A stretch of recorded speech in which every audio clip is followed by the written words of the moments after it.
Hello friends, welcome back to the many video guys and my YouTube channel guys. Today when we are going to talk about guys how can we update guys home screen mode in our Oppo phone device. Friends, we want to update guys your phone home screen mode setting guys. So how can you update today friends? I will show you. I will tell you guys. So before starting video friends, first of all go and subscribe the channel guys. Click the bell icon, like the video. Friends, now let's see how can we update guys our Oppo phone guys home screen mode. So friends, open your phone setting. मैं will search करके direct guys home screen mode setting है. Search करके home screen.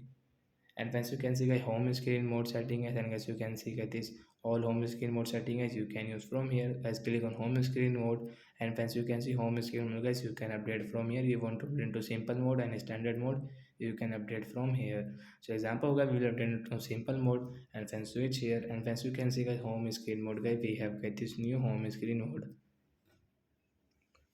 So as you can see we have guys only three pages, and we cannot swipe, and as you can use guys only home screen mode setting from here. As you can see only mobile network, Wi-Fi setting, font size, sound vibration, wallpaper, guys only this setting we have. And guys you can see exit simple mode, so as you can exit from here. So as you can see, so right there guys we can update guys our home screen mode setting guys, and we can use it. So bye guys, thanks for watching the video. So we have got this normal setting. Bye guys, but guys we want to use guys a simple mode setting, you can use. So bye guys.